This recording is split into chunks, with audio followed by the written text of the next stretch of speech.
حضرت آمنہ نے کہا اچھا میرا تو دل تھا میرے پاس رہے، لیکن اگر تم یہ عذر بتا رہی ہو تو یہ اچھی بات ہے، لے جاؤ، یہ پھر لے آئیں۔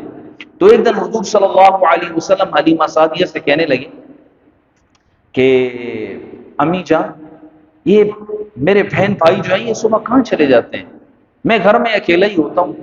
حلیمہ سعدیہ نے دیکھا کہ اللہ کے نبی فضول بات نہیں کرتے تھے، فضول کام نہیں دیکھتے تھے، نہ کرتے تھے۔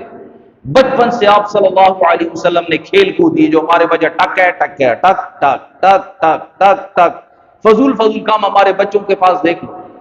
ابو ان کا سب سے بڑا فضول آدمی، فضول باپ کی فضول اولاد، باپ نے بھی لے کے دیا ٹک ٹک ٹک ٹک ٹک ٹک، باپ بھی نہیں کہتا اللہ کا یہ کوئی کرے، یہ کوئی کم ہے جڑ کے تو کرنے نہیں، خیر یار بچے، خیر یار بچے، وہ نکلا پاپ، خیر یار بچے، گھر میں آئے ہوئے فضول حرکتیں بچہ کر رہا ہے، خیر میڈم بچے۔ ہمارے نبی نے بچپن سے کوئی فضول حرکت نہیں کی، ایک فضول کام نہیں کیے، یہ حلیمہ سعدیہ فرما رہی ہیں۔ خیر آپ صلی اللہ علیہ وسلم کہنے لگی میری بہنیں کہاں ہوتی ہیں، صبح انیسہ کہاں چلی جاتی ہے، شیمہ کہاں چلی جاتی ہے، اور عبداللہ کہاں ہوتا ہے؟ تو ماں بتانے لگی کہ وہ صبح جاتے بکریاں چرانے کے لیے۔ کہا میں بھی ان کے ساتھ جایا کروں گا، کہا جاؤ آپ بھی ان کے ساتھ جاؤ۔ تو حضور صلی اللہ علیہ وسلم اپنی بہن بھائیوں کے ساتھ بکریاں چرانے کے لیے جنگل جاتے۔ یہ کتابوں میں اکثر یہ کتابوں میں جہاں میں نے پڑھا وہاں تو نہیں لکھے ہوئے، لیکن ایک عالم سے میں نے سنا تھا جب پہلی دفعہ انٹری ہوئی ہے حضور صلی اللہ علیہ وسلم کی جنگل میں، تو جنگل کے چرند پرند درند اور سارے کے سارے درخت آ کر حضور صلی اللہ علیہ وسلم کا دیدار کرنے لگے۔ واہ واہ، یہ کون آ گیا ہمارے پاس؟ درختوں کی آنکھیں بھی ٹھنڈی ہو گئیں، درختوں کے کلیجے بھی ٹھنڈے ہو گئے کہ ہمارے پاس محمد رسول اللہ آیا ہے۔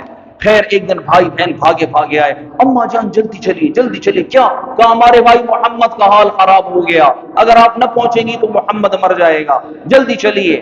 حضرت حلیمہ سعدیہ ڈر کے مارے بھاگی آئیں، کیا دیکھا؟ حضور اکرم صلی اللہ علیہ وسلم ایسے بالکل اتنے سفید کلر والا بچہ بالکل پیلا ہوا ہے اور ایسے ہینگ ہو کے کھڑا ہے اور ایک طرف دیکھ رہے ہیں۔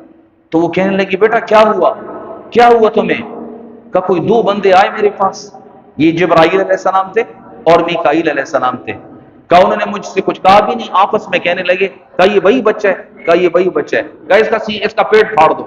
انہوں نے میرے بالکل ایسے پھاڑ دیا، آپریشن یہاں سے نکلا، آپریشن کیا، بالکل ایسے سینہ پھاڑ دیا میرا، اور بے ہوش بھی نہیں کیا۔ اللہ کے نبی خود کو دیکھ رہے ہیں، اور اس سے نہیں ڈرے کہ میرا پیٹ پھٹ گیا، اس سے بھی نہیں ڈرے، وہ فرشتوں کی باتیں سن کے ڈرے، فرشتوں کو دیکھ کر ذرا ہیبت آ گئی۔ وہ جو پھاڑا اندر سے وہ انسان کے پیٹ میں